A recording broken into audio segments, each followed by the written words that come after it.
Mi hijo me ha estado llamando todas las noches a las 9:15 de la noche, durante exactamente 3 meses.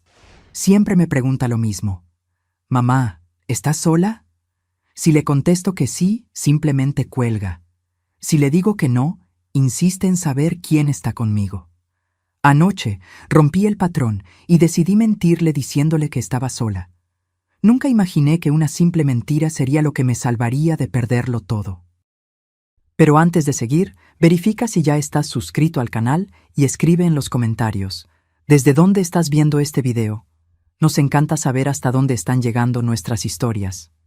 Mi nombre es Sofía Rangel, tengo 58 años y hasta hace 3 meses creía que conocía bien a mi único hijo, Alejandro. Él siempre fue reservado, pero nunca distante. Nuestra relación cambió cuando mi esposo, Javier, falleció hace 4 años. El luto nos unió inicialmente, pero poco a poco, Alejandro se fue alejando. A sus 32 años, se volvió excesivamente protector, casi obsesivo, con mis finanzas, mi rutina y especialmente con quién convivía. Todo comenzó un jueves cualquiera de marzo. Yo estaba viendo un documental sobre ballenas cuando mi celular sonó. Alejandro parpadeaba en la pantalla. «Mamá, ¿estás sola?», fue lo primero que me preguntó. Me pareció extraña la pregunta, pero le respondí con naturalidad. «Sí, hijo». «¿Por qué?». Colgó sin decir nada más. Me quedé mirando el teléfono, confundida. Le marqué de vuelta, pero me mandó directo a buzón de voz. Le envié un mensaje preguntándole si todo estaba bien, si había pasado algo, pero no obtuve respuesta. La noche siguiente, exactamente a las 9:15 p.m., Alejandro llamó de nuevo. «Mamá, ¿estás sola?». «Sí, Alejandro, ¿qué está pasando? Me estás asustando». De nuevo, colgó. Al tercer día, decidí no estar sola. Invité a mi vecina Guadalupe a tomar un café de olla. Cuando Alejandro llamó, le dije, «No, Guadalupe está aquí conmigo». Hubo un breve silencio. Luego preguntó con una voz que no reconocí, «¿Solo Guadalupe? ¿No hay nadie más?». «Sí, solo ella». «¿Qué está pasando, Alejandro?». «Nada, mamá. Solo estoy checando. ¿Están bien? ¿Las puertas están bien cerradas?». «Sí, hijo. Todo está bien». «Órale. Buenas noches, entonces». Y así comenzó el patrón. Todas las noches, a las 9:15 p.m. Alejandro llamaba haciendo siempre la misma pregunta. Si yo decía que estaba sola, colgaba. Si decía que tenía compañía, quería saber exactamente quién estaba conmigo. Yo intentaba cuestionarlo, entender el motivo de ese comportamiento, pero él siempre evadía la conversación, diciendo solo que estaba preocupado por mí. Le comenté el hecho a Guadalupe, quien sugirió que Alejandro podría estar enfrentando algún problema psicológico, quizás un trastorno obsesivo-compulsivo. Le sugerí que buscara ayuda, pero él negó cualquier problema. Las semanas pasaron y las llamadas continuaron, puntuales. Intenté rastrear de dónde venían, pero Alejandro usaba un número privado. Cuando nos veíamos en persona, actuaba con naturalidad, como si esas llamadas nocturnas no existieran. Si yo intentaba tocar el tema, él cambiaba la conversación o decía que solo era preocupación de hijo. Fue durante ese periodo que noté algo aún más extraño. Pequeñas cosas en mi casa parecían fuera de lugar. Un cajón que yo estaba segura de haber cerrado estaba entreabierto. El retrato de Javier en el buró volteado en un ángulo diferente. La puerta trasera, que rara vez uso, con la cerradura ligeramente raspada. ¿Sería mi paranoia? ¿Estaban las llamadas de Alejandro afectándome tanto? A mediados de mayo, Alejandro vino a visitarme un domingo por la tarde. Trajo flan napolitano, mi postre favorito, y sugirió que revisáramos algunas cuestiones financieras. Él siempre fue bueno con los números, habiendo seguido la carrera de contador, así que acepté su ayuda. Fue cuando mencionó, aparentemente sin darle importancia, que quizás sería mejor que vendiera la casa. «Es demasiado grande para ti sola, mamá. Podríamos buscar un departamento más chico, más seguro, cerca del mío en la Ciudad de México». «Pero amo esta casa, Alejandro». Tu papá y yo construimos nuestras vidas aquí en Guadalajara. Tengo mi jardín, mis vecinos. Necesitamos pensar en tu futuro, en tu seguridad. Hojeó algunos papeles. De hecho, ya investigué algunos lugares en Tlalpan que creo que te gustarán. Aquello me incomodó profundamente. Alejandro nunca había sido impositivo, pero allí estaba él, prácticamente decidiendo dónde debería vivir. Agradecí su preocupación, pero dije que no tenía intención alguna de mudarme. La mirada que me dio, una mezcla de frustración y algo que no pude identificar, me dio escalofrío. Pronto recuperó la compostura, sonrió y dijo que solo quería lo mejor para mí. Pero, en ese momento, tuve la impresión de estar mirando a un extraño. En junio, resolví instalar cámaras de seguridad discretas en puntos estratégicos de la casa. No se lo conté a nadie, ni siquiera a Guadalupe. Necesitaba entender lo que estaba pasando. Las llamadas continuaban, y yo alternaba entre decir que estaba sola o con compañía, solo para observar las reacciones de Alejandro. En la primera semana de julio, algo cambió. Revisando las imágenes de las cámaras, vi algo que me heló la sangre. A la 1:20 a.m., una figura encapuchada entró por la puerta trasera de la casa usando una llave. Se movió con familiaridad por las habitaciones oscuras, fue a mi estudio y revisó algunos cajones. Por la complexión física, lo reconocí de inmediato. Era Alejandro. Mi propio hijo estaba invadiendo mi casa durante la madrugada. Verifiqué las grabaciones de los días anteriores y descubrí que no era la primera vez. Había entrado al menos 3 veces esa semana. Siempre verificaba si yo estaba durmiendo, buscaba documentos en el estudio y a veces simplemente se sentaba en la sala, en la oscuridad, por algunos minutos antes de irse. ¿Qué estaba buscando? ¿Qué significaban esas llamadas? ¿Por qué ese comportamiento obsesivo con mi soledad? Anoche decidí romper el patrón. Cuando Alejandro llamó, puntualmente a las 9:15 p.m., y preguntó si yo estaba sola, mentí. Sí, estoy sola. Pero no lo estaba. Elena, mi abogada y amiga de hace mucho tiempo, estaba sentada a mi lado. Después de ver las grabaciones, entré en pánico y la llamé para que me ayudara. Ella estaba tan perturbada como yo con lo que vio. Alejandro colgó, como de costumbre cuando yo decía estar sola. Elena y yo nos miramos, sin entender completamente el significado de aquello, pero acordamos que algo estaba muy mal. Decidimos esperar y ver si vendría de nuevo esa noche. A las 10:40 p.m. escuchamos el ruido de la puerta trasera abriéndose. Elena y yo nos escondimos en el closet de mi recámara, dejando solo una rendija para observar. Yo temblaba, una mezcla de miedo e indignación creciendo dentro de mí. Mi propio hijo, mi única familia, invadiendo mi casa como un ladrón. ¿Para qué? Alejandro se movió silenciosamente por el pasillo, pasando por la recámara sin entrar. Lo oí buscando papeles en el estudio, abriendo y cerrando cajones. Después de unos minutos, regresó y se detuvo frente a la puerta de mi recámara. Mi corazón latía tan fuerte que temí que él pudiera oírlo. Empujó la puerta lentamente y examinó la recámara. La luz de la calle que entraba por la ventana iluminaba parcialmente su rostro. No había el cariño familiar que yo conocía. Sus ojos estaban fríos, calculadores. Se acercó a mi cama, vio que estaba vacía y rápidamente salió de la recámara. «¿Mamá?», llamó despacio por el pasillo. «¿Estás en casa?». Permanecimos inmóviles en el closet. Oí sus pasos apresurados verificando las otras habitaciones. Luego, el sonido de la puerta trasera cerrándose. Cuando tuvimos la certeza de que se había ido, salimos de nuestro escondite. «Necesitamos llamar a la policía», dijo Elena, tomando su celular. «Espera», le detuve el pulso. «Es mi hijo. Necesito entender lo que está pasando primero». «Sofía, está invadiendo tu casa en medio de la noche. Esto no es normal». Lo sé. Lágrimas comenzaron a rodar por mi rostro. Pero debe haber una explicación. Quizás él está en algún tipo de problema. Quizás necesita ayuda. Elena me miró con compasión, pero también con firmeza. O quizás tú estás en peligro. ¿Ya consideraste eso? Esas llamadas, esas visitas nocturnas, la insistencia para que vendas la casa. Sofía, algo está muy mal. Concordé en denunciar, pero pedí un día para confrontar a Alejandro primero. Elena dudó, pero acabó aceptando, con la condición de que yo no me quedara sola.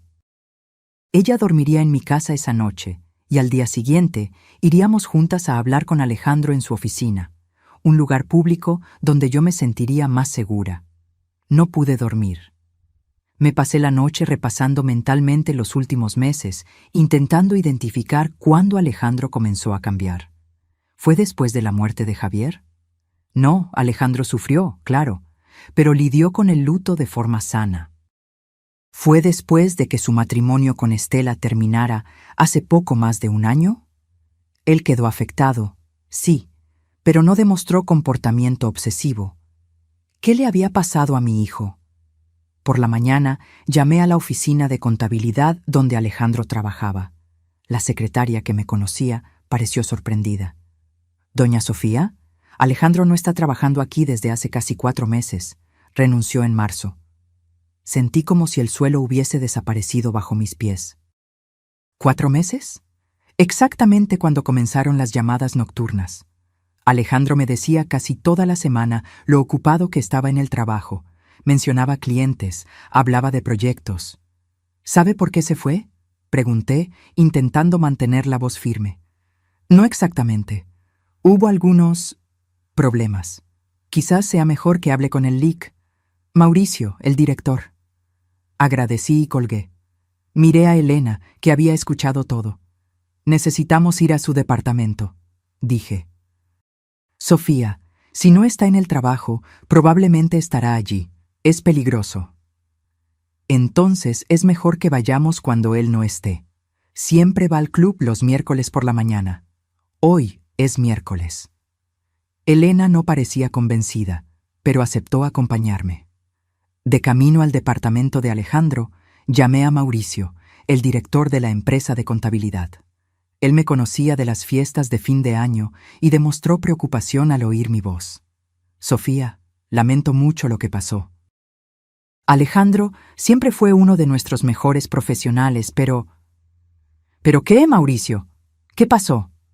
Hubo un silencio del otro lado. Hubo algunas discrepancias en las cuentas que administraba. Dinero desviado. Confrontamos a Alejandro y él confesó. Fue sustancial. Los clientes involucrados acordaron no presentar una denuncia formal si él devolvía el dinero y renunciaba. Por respeto a usted y a la memoria de Javier, decidimos mantener el asunto discreto.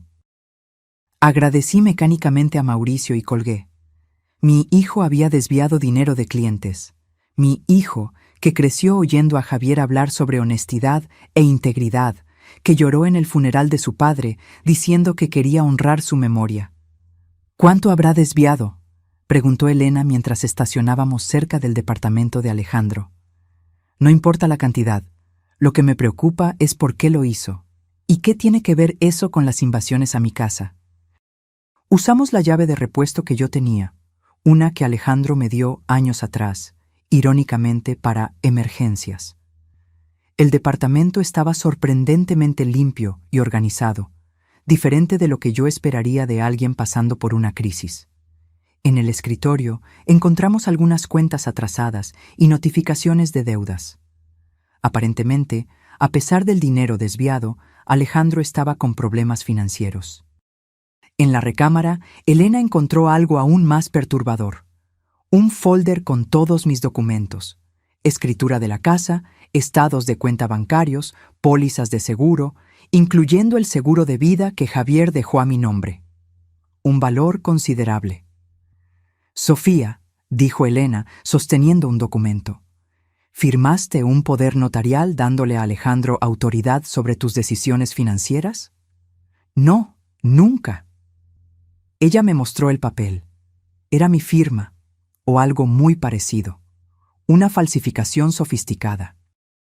Él podría usar esto para vender tu casa sin tu consentimiento, transferir tu dinero. El teléfono de Elena sonó, interrumpiéndola. Era su asistente del despacho de abogados. Ella se apartó para contestar, y yo continué examinando los documentos. Fue cuando encontré, escondido entre los papeles, un recorte de periódico. La noticia, fechada de 2 semanas antes, relataba la muerte sospechosa de una señora mayor en Monterrey. La policía investigaba al hijo, que había vendido recientemente la casa de la madre y transferido una gran suma de dinero a sus cuentas. La señora fue encontrada muerta en su nuevo departamento, aparentemente debido a una fuga de gas. Se me heló la sangre. ¿Sería coincidencia? Guardé el recorte en mi bolso, intentando no dejar que el pánico me dominara. Elena regresó y continuamos buscando en el departamento. En el baño encontramos varios frascos de medicamentos. Algunos eran ansiolíticos con receta, otros que no reconocí. Le tomé fotos a las etiquetas con mi celular para investigar después. Creo que ya vimos suficiente, dijo Elena mirando el reloj. Alejandro puede volver en cualquier momento. Antes de salir, decidí darle una última mirada a la recámara. Fue entonces que noté algo extraño en el closet, una caja de herramientas parcialmente visible detrás de la ropa. La abrí y encontré herramientas básicas, desarmadores, pinzas y un pequeño frasco de vidrio sin etiqueta conteniendo un líquido transparente. Al lado, un fajo de papeles. Eran instrucciones para la manipulación de un tipo de sedante, detallando dosis y efectos. «Elena», llamé con la voz temblorosa. Ella vino rápidamente y miró el frasco. «No toques eso», dijo ella, tomando un pañuelo para envolver el frasco. «Vamos a llevarlo para analizar». Oímos el ruido de una llave en la puerta principal. Elena y yo nos miramos, paralizadas. «Alejandro debería estar en el club», susurré. Por lo visto cambió de planes. Rápidamente, Elena guardó el frasco en su bolso. No teníamos cómo salir sin pasar por la sala. Miré alrededor, desesperada, y señalé la ventana de la recámara. Daba a la escalera de emergencia.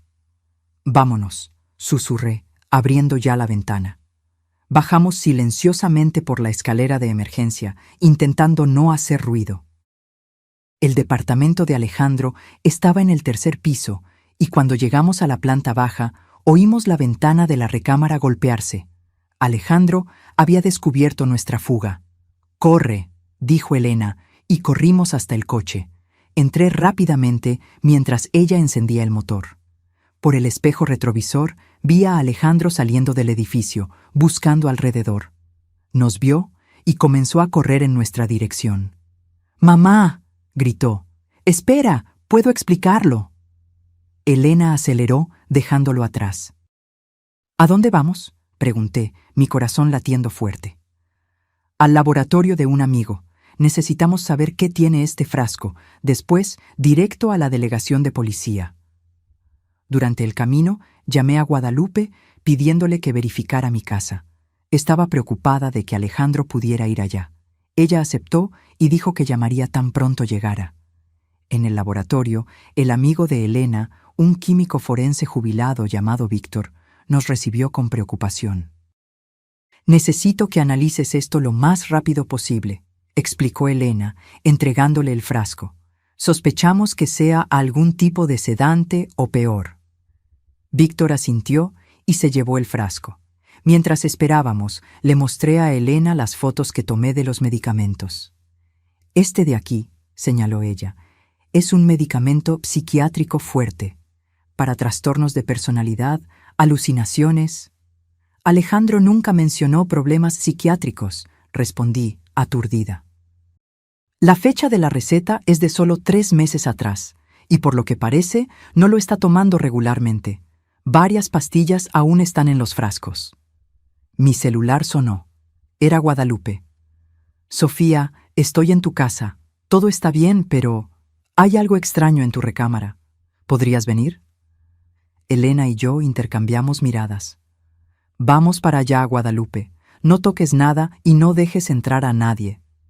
Víctor regresó con los resultados preliminares. «Es una mezcla de drogas», explicó. «Principalmente barbitúricos y algo que parece un opioide sintético. En dosis pequeñas causaría somnolencia, confusión. En dosis mayores, Sería fatal. Y lo peor, difícilmente sería detectado en una autopsia de rutina. Agradecimos a Víctor y prometimos volver más tarde para un informe formal. De camino a mi casa, Elena estaba visiblemente tensa. «Sofía, tu hijo podría estar planeando matarte». Las palabras cayeron como piedras en mi estómago. ¿Por qué? ¿Por el dinero del seguro? ¿Por la casa? No sabemos los detalles, pero la combinación del poder notarial falso, el recorte de periódicos sobre esa otra muerte, las drogas, es un patrón muy claro. Lágrimas rodaban por mi rostro. ¿Cómo llegamos a este punto? ¿Qué le pasó a mi hijo? Elena sostuvo mi mano brevemente. No sé, Sofía, pero ahora necesitamos garantizar tu seguridad. Llegamos a mi casa, donde Guadalupe nos esperaba, visiblemente nerviosa. Ella nos condujo a mi recámara. Estaba buscando tu cargador de celular y miré debajo de la cama, explicó. Fue cuando vi esto. Me arrodillé y miré hacia donde ella señalaba. Debajo de la cama había un pequeño dispositivo electrónico conectado a un tubo fino que corría hasta la pared. Siguiendo el tubo, descubrimos que llevaba hasta la válvula del calentador de gas de la recámara. «Es un temporizador», dijo Elena, examinando el dispositivo. «Programado para abrir la válvula de gas a las 3 de la mañana». Recordé el recorte de periódico. La señora encontrada muerta por fuga de gas. «¿Desde cuándo está esto aquí?», pregunté, luchando contra el pánico. «No sé con certeza», respondí. «Pero Alejandro estuvo aquí anoche, como vimos en las cámaras». Guadalupe cubrió su boca con las manos, horrorizada. «¿Crees que él quería...?» «Creo que necesitamos llamar a la policía ahora», dijo Elena, tomando ya el teléfono. «Y no puedes quedarte aquí esta noche». Mientras ella llamaba a la policía, mi celular sonó. Era Alejandro. Le mostré la pantalla del celular a Elena, que asintió, indicando que contestara. Me hizo señal para que pusiera el altavoz. «¿Alejandro?», contesté, intentando controlar la voz. «Mamá», dijo él, sonando extrañamente calmado. «¿Qué hacías en mi departamento?» «Yo estaba preocupada por ti, hijo». «¿Preocupada? ¿Por qué? Estoy perfectamente bien». «Perdiste el trabajo hace 4 meses y no me lo contaste. Has estado invadiendo mi casa durante la noche. Eso no me parece bien, Alejandro». Hubo una pausa. «¿Quién te dijo que perdí el trabajo?» «Mauricio me contó todo. Sobre el dinero desviado, el acuerdo para que salieras discretamente». Otra pausa, más larga. «No deberías haberte metido en esto, mamá. Todo estaba bajo control. Yo tenía un plan». «¿Qué plan, Alejandro? ¿Qué te está pasando?» «No puedo hablar sobre eso por teléfono. Necesito verte, personalmente». Elena hizo señas negativas vigorosas con la cabeza. «Estoy con Elena ahora», respondí. «Podemos encontrarnos en su oficina». «No», su voz se endureció. «Solo nosotros dos. Es un asunto de familia. Ven a mi departamento ahora». «Alejandro, estoy asustada. Encontramos cosas en tu departamento y aquí en mi casa, cosas que sugieren que puedes estar planeando lastimarme». Una risa corta, casi despectiva. «¿Lastimarte? Eres mi madre. Estoy intentando protegerte». El mundo allá afuera es peligroso, lleno de gente que quiere aprovecharse de señoras que viven solas. ¿Como aquella señora en el periódico? ¿La que murió por fuga de gas? ¿Cuyo hijo vendió su casa y se quedó con el dinero? Silencio total del otro lado. «Fuiste tú, ¿verdad?», continué, la voz temblando.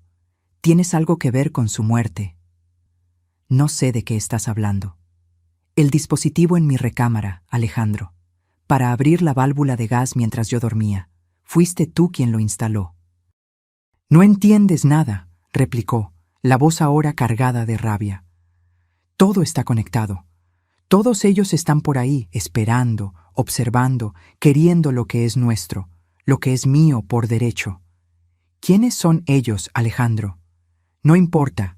Lo que importa es que pronto todo esto va a terminar. Estaremos seguros». Necesitas ayuda, hijo. Encontramos tus medicamentos. ¿Por qué no me contaste que estabas en tratamiento psiquiátrico? Esos medicamentos me vuelven lento, confundido. No consigo ver la verdad cuando los tomo. Los patrones, las conexiones, todo se vuelve nebuloso. Miré a Elena, que asintió alentadoramente. La policía estaba en camino, murmuró. Alejandro, por favor, vamos a encontrarnos con tu médico, juntos. Podemos resolver esto. No hay tiempo, respondió, una nota de urgencia en la voz. Se están acercando. Necesito actuar hoy, esta noche. ¿Qué vas a hacer, Alejandro? Voy a hacer lo que es necesario. Lo entenderás después, mamá. Me lo agradecerás. La llamada fue terminada abruptamente. Elena, Guadalupe y yo nos miramos atónitas. Está claramente en crisis psicótica, dijo Elena. Necesita ser internado de inmediato. El interfono sonó. Era la policía. 2 policías entraron y examinaron el dispositivo en la recámara. Tomaron nuestras declaraciones, fotografiaron todo y retiraron el aparato. Vamos a emitir una orden de arresto para su hijo, señora, informó uno de los policías. Basado en esto y en su relato, hay evidencia suficiente de intento de homicidio. Él necesita ayuda psiquiátrica, insistí. Está enfermo. Eso será determinado por evaluación médica después de la detención. Por ahora, le recomendamos encarecidamente que no se quede en esta casa. Acepté y agradecí. Después de la salida de los policías, Elena sugirió que yo me quedara en su casa por algunos días. Guadalupe se ofreció a buscar algunas ropas y artículos esenciales para mí. Mientras esperaba en el coche de Elena, recibí un mensaje de Alejandro. No importa dónde te escondas, mamá, voy a encontrarte, voy a salvarte de ellos. Le mostré el mensaje a Elena cuando regresó. Ya lo reenvié al delegado, dijo ella, encendiendo el coche. Van a intensificar la búsqueda. Sofía, tu hijo representa un peligro real en este momento, no solo para ti, sino posiblemente para otros. De camino a la casa de Elena, intenté procesar todo lo que había pasado. ¿Cómo una madre no se da cuenta de que su hijo está sufriendo hasta el punto de desarrollar delirios? ¿Cómo no vi las señales? No te culpes, dijo Elena, como si leyera mis pensamientos. Los trastornos psiquiátricos pueden desarrollarse de manera silenciosa, especialmente en adultos. Alejandro claramente fue bueno escondiendo los síntomas hasta que no pudo más. ¿Pero por qué ahora? ¿Qué lo desencadenó? Quizás el estrés financiero después de perder el trabajo. Quizás el divorcio. A veces no hay un único detonante identificable. Llegamos a la casa de Elena, una casa acogedora en un fraccionamiento con seguridad en Puebla. Su esposo, Pablo, nos recibió con té y un abrazo solidario. Guadalupe llegó poco después con mis cosas. ¿Creen que él vendrá hasta aquí? Pregunté, sintiéndome culpable por involucrar a más personas en esta situación. Es improbable, respondió Pablo, que trabajaba como consultor de seguridad.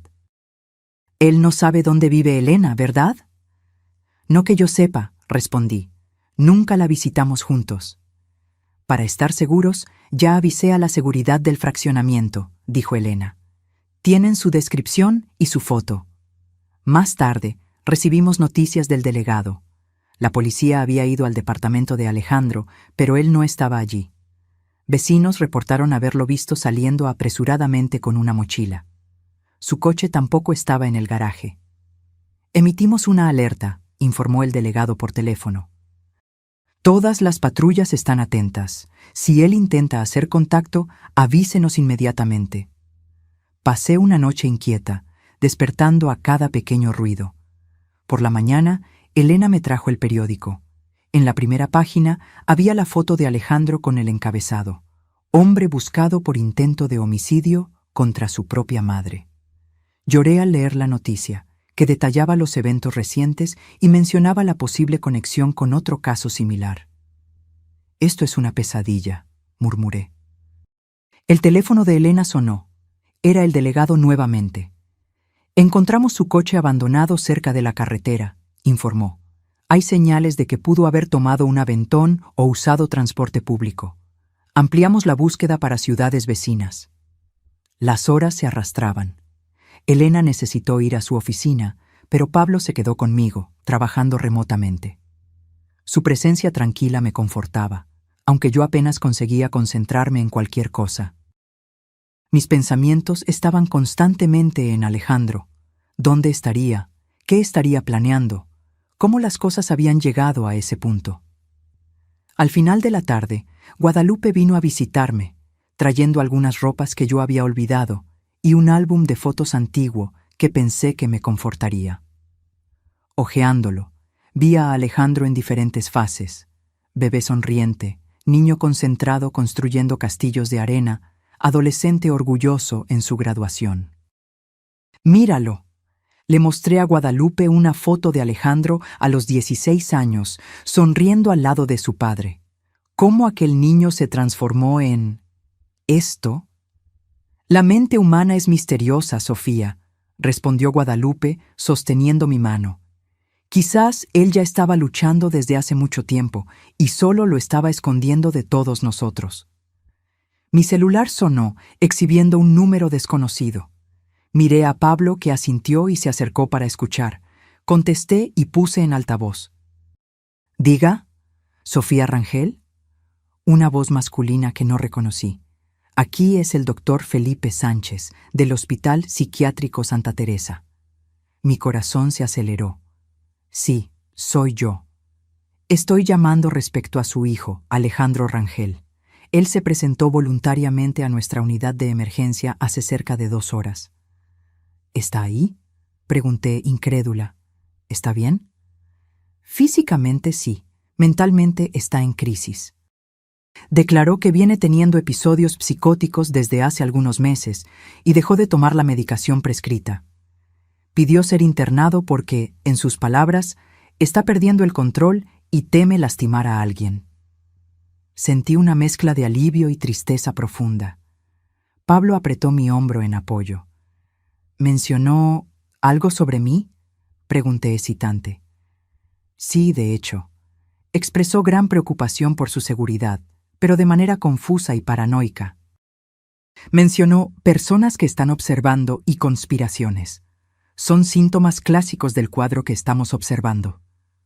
Comentó sobre intentar lastimarme». Una breve pausa. «Señora Rangel, estoy al tanto del reporte policial. Alejandro confesó haber instalado un dispositivo en su casa y haber planeado acciones que prefiero no detallar por teléfono. Estamos en contacto con las autoridades. Él quedará bajo nuestra supervisión y custodia mientras evaluamos su estado mental». «¿Puedo verlo?», pregunté con la voz embargada. «No recomendamos visitas en este estadio inicial. Él está bastante agitado y necesitamos estabilizarlo primero, quizás en algunos días. Me gustaría que la señora viniera al hospital mañana para conversar personalmente sobre su historial y planear el tratamiento». Acepté y anoté la dirección y horarios sugeridos por el médico.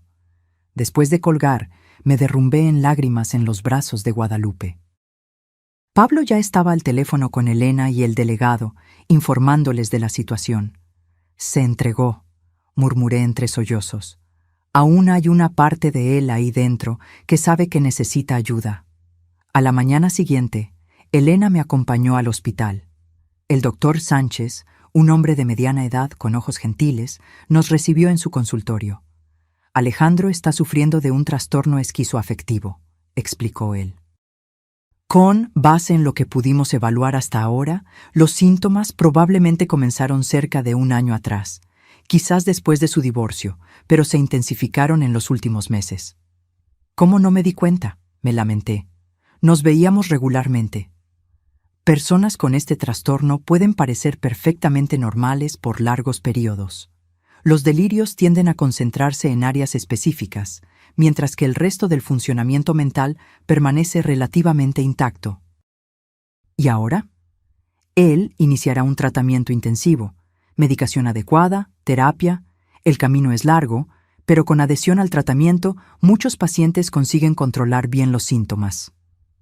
Y en cuanto a las acusaciones criminales, El médico suspiró. Eso dependerá del sistema judicial. Sin embargo, dado su estado mental y el hecho de haberse entregado voluntariamente, hay buenas posibilidades de que se determine tratamiento compulsivo en vez de prisión convencional. Al salir del hospital, me sentía extrañamente más ligera, a pesar de la gravedad de la situación. Por lo menos ahora Alejandro estaba seguro, no representaba peligro para sí mismo o para otros, y recibiría la ayuda necesaria.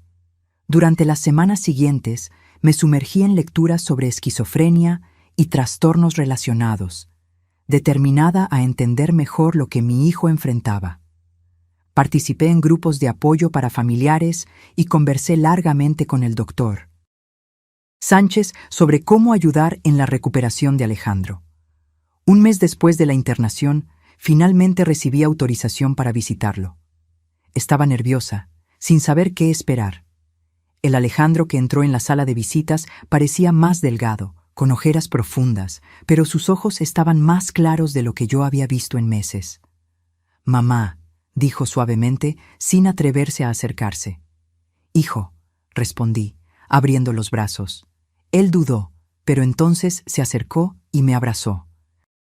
Sentí su cuerpo temblar con sollozos silenciosos. «Recuerdo todo», susurró. «Lo que planeé hacer. ¿Cómo pude?» «No eras tú», respondí, acariciando su cabello como hacía cuando era pequeño. «Era la enfermedad». Nos sentamos y Alejandro habló con dificultad sobre cómo los síntomas habían comenzado. Pequeñas sospechas, luego pensamientos invasivos, hasta que voces en su cabeza lo convencieron de que había una conspiración para perjudicarme. En su mente distorsionada por la enfermedad, la única manera de protegerme era liberarme de este mundo. Cuando dejé de tomar los medicamentos, todo empeoró rápidamente, explicó. Comencé a creer que había conexiones entre eventos aleatorios. Leí sobre aquella señora en el periódico y de alguna forma mi mente creó una narrativa donde yo necesitaba hacer lo mismo. «¿Por qué las llamadas?», pregunté. «¿Por qué siempre preguntarme si estaba sola?» En mis delirios creía que ellos podrían estar contigo, monitoreando. Si decías que estabas con alguien, yo necesitaba saber quién era para verificar si no era uno de ellos. Se frotó los ojos. No tiene sentido ahora, pero en aquel momento parecía perfectamente lógico. Aquella noche, cuando mentí, comencé hesitante. «Salvaste tu vida», concluyó. Yo había decidido que sería aquella noche. El dispositivo estaba instalado. Si hubieras dicho que estabas con Elena, yo solo habría monitoreado por teléfono, verificado que todo estaba siguiendo el plan. Pero cuando dijiste que estabas sola y yo llegué allá para encontrarte con Elena, fue como un cortocircuito en el delirio. Por un breve momento, percibí que algo estaba fundamentalmente mal con mi percepción de la realidad. Nos quedamos en silencio por algunos minutos, el peso de aquella revelación planeando entre nosotros. «Mamá, sea cual sea el resultado del juicio, quiero que sepas que estoy comprometido con el tratamiento. No quiero ser una amenaza para ti o para cualquier persona». «Lo sé, hijo», respondí sosteniendo su mano. «Lo sé». En la semana siguiente, el fiscal entró con una petición solicitando acceso a los registros financieros de Alejandro, el LIC. Mario Leal, el abogado penalista que Elena me indicó, ya se había anticipado, incluyendo los documentos que encontré en el material de defensa, junto con un informe complementario explicando cómo acciones aparentemente calculistas pueden formar parte de un cuadro psicótico. El juicio se acercaba y la tensión crecía. La historia había atraído la atención de los medios locales, con encabezados sensacionalistas como «Hijo planeó asesinar a su madre por seguro» y «Contador con delirios casi mata a su propia mamá». Era doloroso ver nuestra tragedia familiar transformada en entretenimiento público. Mientras tanto, retomé mi rutina de trabajo como profesora jubilada que daba clases particulares de español. El regreso a la normalidad, aunque superficial, me ayudaba a mantener el equilibrio mental. Guadalupe continuaba siendo mi pilar de apoyo, así como Elena y su familia. Una noche, recibí una llamada inesperada. Era Estela, la exesposa de Alejandro. «Sofía, supe lo que pasó. Estoy en shock». «Estela», respondí, sorprendida. No la veía desde el divorcio, hace más de un año. «¿Cómo estás?» «Bien, considerando todo. Sofía, necesito contarte algo. Algo que quizás ayude a entender lo que le pasó a Alejandro».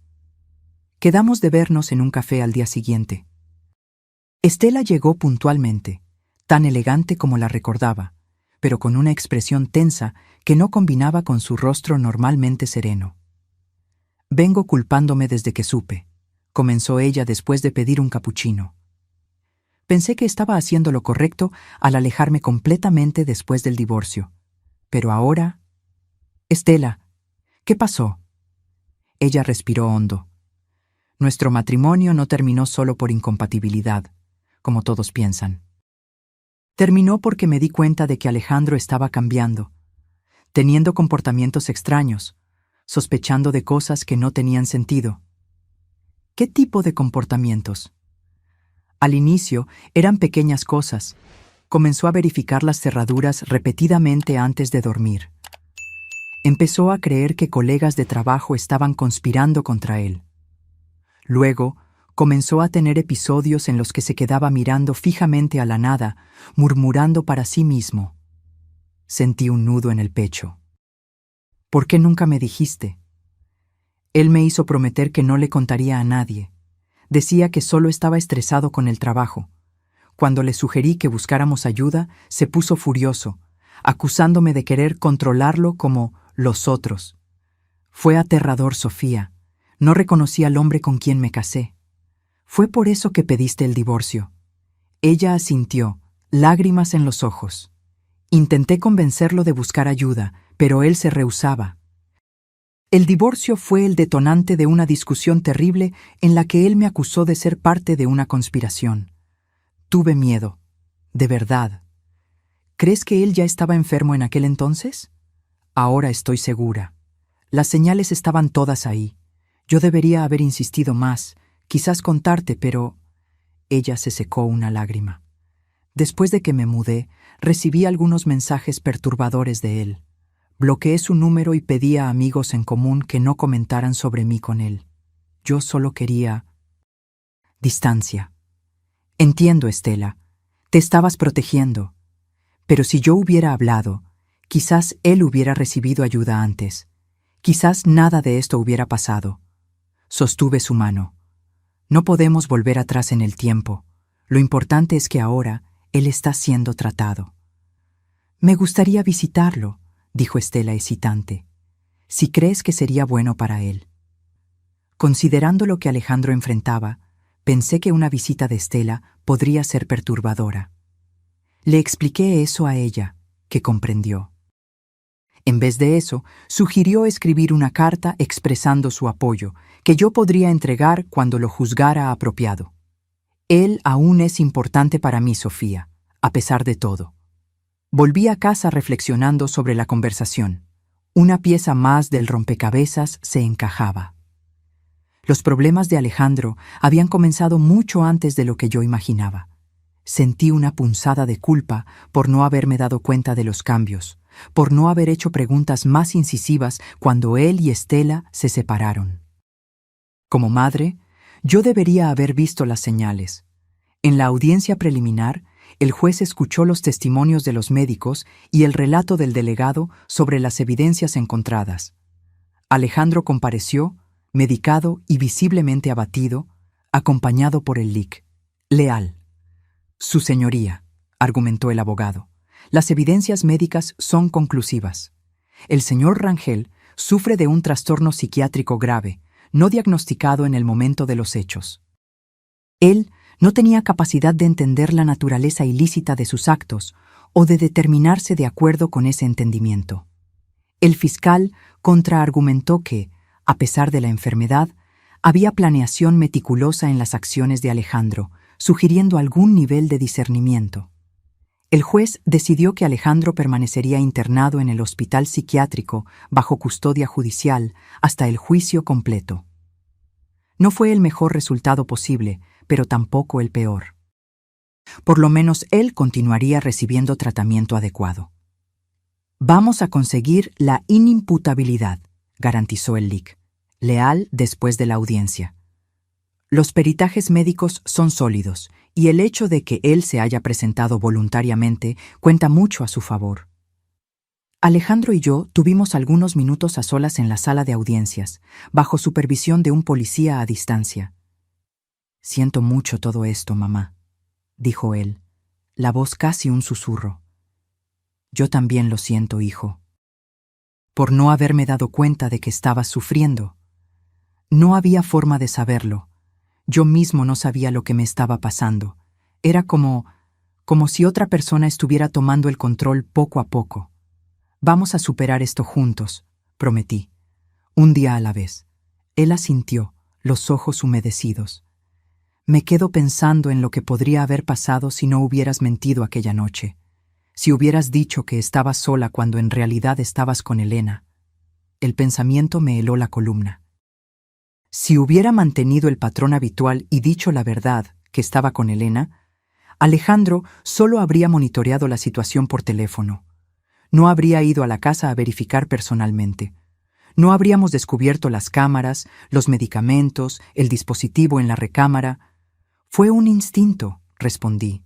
Algo me decía que necesitaba romper aquel ciclo. Alejandro fue llevado de vuelta al hospital y yo regresé a mi casa, ahora completamente remodelada. Había cambiado todos los sistemas de gas por eléctricos e instalado nuevas alarmas. Guadalupe pasaba gran parte del tiempo conmigo, insistiendo en que no debería quedarme sola. «No es bueno para ti, todo ese silencio», decía ella. «Vas a quedarte dándole vueltas a las cosas». Ella estaba en lo cierto. Cuando estaba sola, pasaba horas repasando mentalmente los últimos años, buscando señales que debería haber notado. Momentos en que Alejandro pareció distante o extraño, comentarios paranoicos que ignoré como simple estrés. El otoño llegó, trayendo vientos fríos y hojas secas que se amontonaban en el patio. 6 meses pasaron desde la internación de Alejandro. El juicio fue finalmente marcado para el inicio de noviembre. Alejandro continuaba progresando en el tratamiento. Sus médicos estaban optimistas, reportando que él demostraba introspección sobre su condición y participaba activamente en las terapias. En nuestras visitas conversábamos sobre tópicos ligeros, libros que estaba leyendo, programas de TV, recuerdos de la infancia. Evitábamos hablar sobre el futuro incierto o los eventos que nos llevaron allí. Una tarde, mientras organizaba el estudio en casa, encontré un sobre que no reconocí. Dentro había documentos financieros de Alejandro, estados de cuenta bancarios, contratos de préstamo, una póliza de seguro de vida a mi nombre que yo desconocía completamente. Fechada de solo 2 semanas antes de su internación. Llevé los papeles a Elena para que los analizara. Después de examinarlos cuidadosamente, ella me explicó. Él contrajo deudas enormes en los últimos meses, préstamos en bancos diferentes, tarjetas de crédito al límite, y usó el dinero para comprar esta póliza de seguro de vida para ti, con él como beneficiario. ¿Cuánto?, pregunté, sintiendo un escalofrío. 1,5 millones de pesos. La cantidad me mareó. Era una suma absurda. ¿Por qué haría eso? Por lo que podemos reconstruir, después de desviar dinero en el trabajo y ser descubierto, Alejandro entró en desesperación financiera. Simultáneamente, su condición mental se deterioraba. En la lógica distorsionada de la enfermedad, él vio una solución: contratar un seguro alto para ti y entonces matarme para recibir el dinero, completé, la cruel realidad finalmente revelándose por completo. Lo más perturbador es que la póliza tiene una cláusula específica que cubre muerte accidental, incluyendo fuga de gas. Sentí náuseas. La dimensión del plan de Alejandro, mi propio hijo, era más calculada de lo que yo había imaginado. ¿Qué significa esto para el caso?, pregunté, pensando en las implicaciones legales. Complica un poco. Muestra premeditación, planeación financiera. El fiscal ciertamente usará esto para argumentar que, a pesar de la enfermedad mental, había racionalidad suficiente en las acciones de Alejandro para caracterizar responsabilidad. Pero él estaba enfermo, no estaba pensando claramente. Lo sé, Sofía, y vamos a garantizar que el Lic. Leal tenga estos documentos. Él necesita preparar una contraargumentación sólida. Aquella noche no pude dormir. Me quedé mirando el techo, pensando en cómo mi hijo había planeado meticulosamente mi muerte. La misma persona que yo acuné en mis brazos, para quien canté canciones de cuna, cuyas rodillas raspadas curé con besos y curitas. A la mañana siguiente, llevé los documentos al Lic. Leal, que se mostró visiblemente preocupado. Esto cambia nuestra estrategia, admitió. Tendremos que enfatizar aún más el componente médico. Mostrar que incluso acciones aparentemente racionales pueden ser producto de un pensamiento psicótico cuando la enfermedad envuelve delirios sistemáticos. ¿El fiscal ya sabe esto? Aún no, pero necesitaremos revelarlo durante el descubrimiento de pruebas. No podemos arriesgar que lo encuentre por su cuenta y nos acuse de ocultar evidencias. Visité a Alejandro aquella tarde, los documentos pesando en mi bolso, literal y figurativamente. Decidí no mencionarlos todavía, siguiendo el consejo del abogado. Alejandro parecía especialmente lúcido aquel día. Los médicos dicen que estoy respondiendo bien al tratamiento, comentó, con una pequeña sonrisa. El doctor Felipe mencionó que, con el tiempo, podré tener una vida relativamente normal, siempre y cuando mantenga el tratamiento rigurosamente. Eso es maravilloso, hijo. Estoy intentando imaginar cómo será después, si hay un después. Él miró sus manos. Sé que muchos puentes fueron quemados. Mi trabajo, mis amigos, tu confianza. Una cosa a la vez, respondí, intentando sonar alentadora a pesar del torbellino en mi mente. Primero, vamos a enfocarnos en tu recuperación y en el juicio. He pensado mucho sobre aquellas llamadas, dijo de repente. ¿Por qué llamaba toda la noche, exactamente a la misma hora? ¿Y?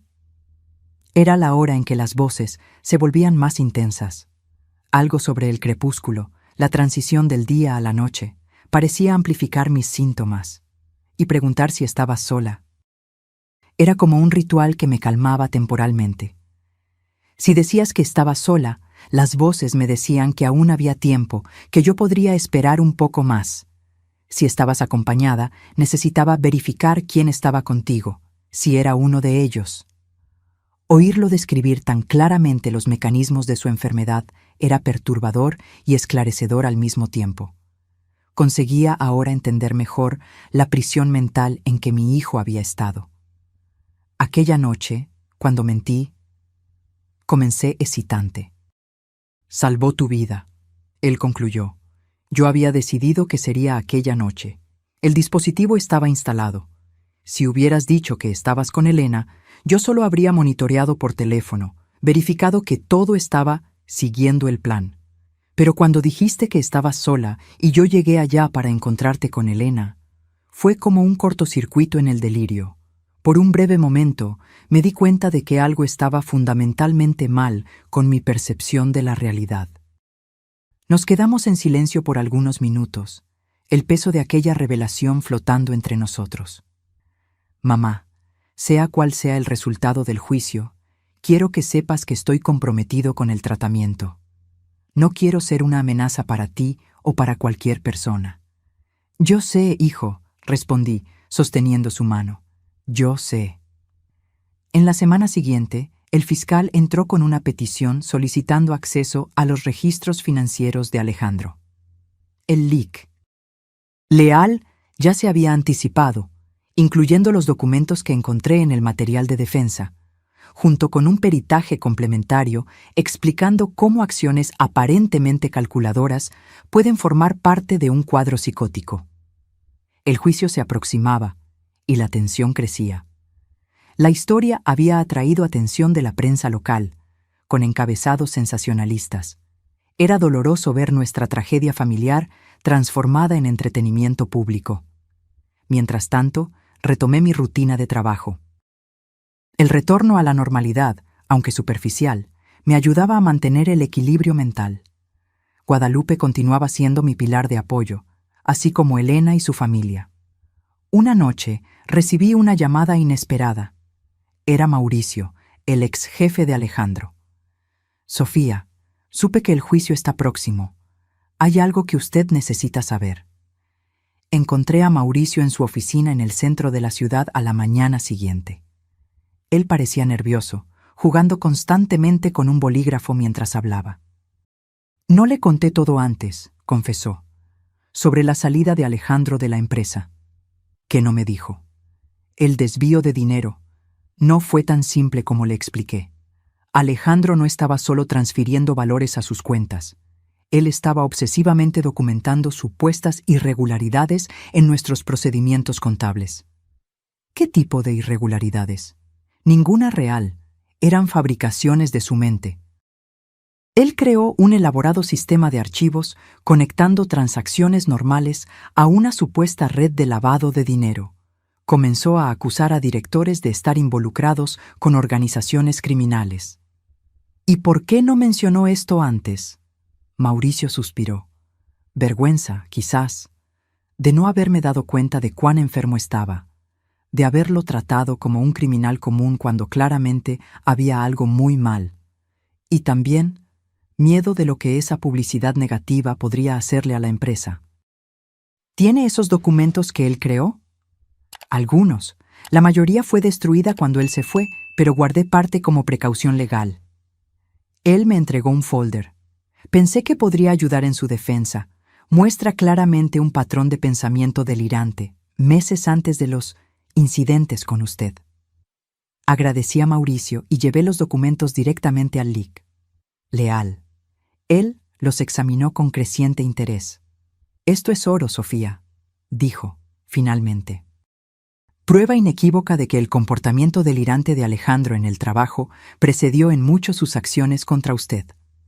Establece un patrón claro de deterioro mental a lo largo del tiempo, consistente con esquizofrenia no tratada. En los días que antecedieron al juicio, viví en un estado de ansiedad constante. El caso sería decidido por un juez, sin jurado, conforme determinado en audiencias preliminares debido a la naturaleza psiquiátrica de las acusaciones. En la mañana del juicio, el tribunal estaba lleno. Reporteros, curiosos, estudiantes de derecho. Me senté en la primera fila, con Elena a mi lado, mientras Alejandro era traído por los oficiales. Él parecía diferente, más presente, la mirada más clara, pero visiblemente nervioso. Usaba un traje prestado que parecía grande para su cuerpo adelgazado por el estrés y la medicación. El juicio duró 3 días. Testimonios médicos detallados, declaraciones de colegas de trabajo, evidencias forenses sobre el dispositivo en mi recámara y los documentos financieros. Mauricio testificó sobre el comportamiento errático de Alejandro en la empresa, presentando los archivos delirantes que había preservado. En su propia declaración, Alejandro habló con claridad sorprendente sobre su experiencia con la enfermedad. Era como vivir en 2 mundos simultáneamente, explicó al tribunal. Un mundo donde yo aún funcionaba, trabajaba, conversaba normalmente, y otro mundo igualmente real para mí en aquel entonces, donde había conspiraciones, amenazas, y donde yo necesitaba proteger a mi madre de peligros que solamente yo podía ver. En el último día, el fiscal y el LIC Leal presentaron sus argumentos finales. Este caso envuelve planeación meticulosa, acciones deliberadas y motivos financieros claros, argumentó el fiscal. Aunque el acusado ciertamente sufre de trastorno mental, existen evidencias suficientes de que él comprendía el carácter criminal de sus actos. El LICIN. Leal refutó. La evidencia médica es inequívoca.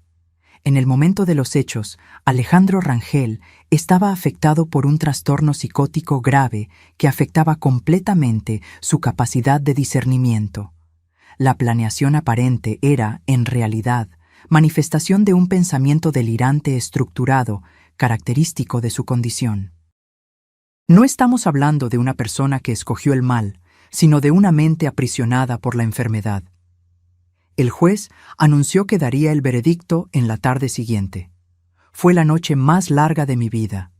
Al día siguiente, el tribunal estaba aún más lleno. Alejandro parecía haber envejecido años durante la noche, el miedo evidente en cada línea de su rostro. Cuando el juez entró, todos se levantaron en silencio tenso. Este tribunal declara al acusado, Alejandro Rangel, inimputable por insanidad en el momento del crimen, anunció el juez. Las evidencias médicas son conclusivas en cuanto a su condición psiquiátrica y su impacto sobre su capacidad de discernimiento. Sentí lágrimas de alivio rodando por mi rostro. Alejandro cerró los ojos, sus hombros relajándose visiblemente.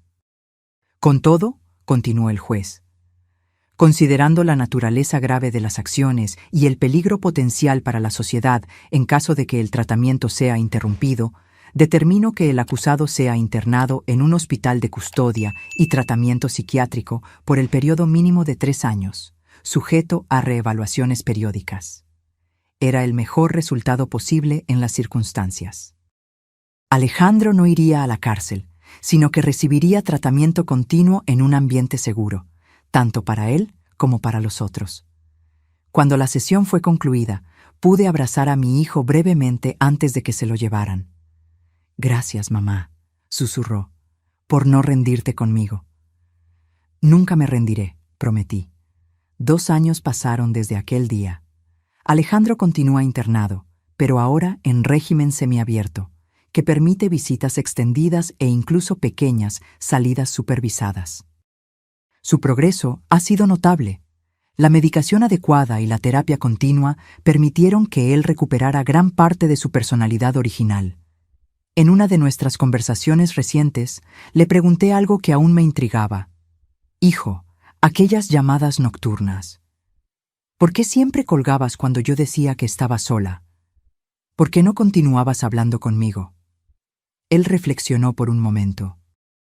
Las voces me decían que si yo mantenía contacto por mucho tiempo, ellos podrían rastrear la llamada. En mi mente delirante, verificar tu situación y colgar rápidamente era una forma de protección. ¿Y si yo decía que no estaba sola?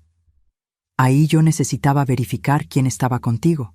Necesitaba estar seguro de que no era uno de ellos. La lógica distorsionada de la enfermedad finalmente tenía un extraño sentido para mí, como una pieza final del rompecabezas encajándose. Hoy, sentada en el balcón de mi casa remodelada, reflexionando sobre todo lo que pasamos, siento una extraña mezcla de dolor y gratitud. Dolor por el sufrimiento que la enfermedad le causó a mi hijo, por las noches de terror que viví, por la relación que necesitará ser reconstruida lentamente, con confianza frágil. Gratitud por aquel momento de intuición que me hizo romper el patrón, por haber mentido cuando dije que estaba sola, aunque Elena estaba conmigo. Aquella simple mentira desencadenó los eventos que salvaron mi vida, y posiblemente la de Alejandro también, sacándolo de una espiral psicótica que podría haber terminado aún más trágicamente.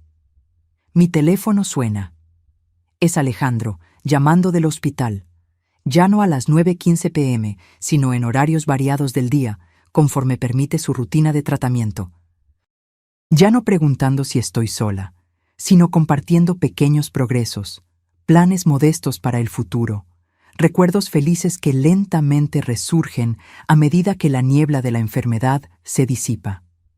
«Hola, hijo», contesto, sintiéndome agradecida por la oportunidad de oír su voz una vez más.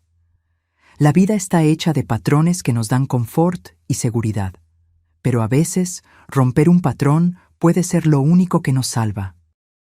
Ahora, si te gustó esta historia, haz clic en suscribirse y dime en los comentarios qué parte te dejó con la boca abierta. Y no olvides hacerte miembro para tener acceso a videos exclusivos que no subo aquí. Te espero allá.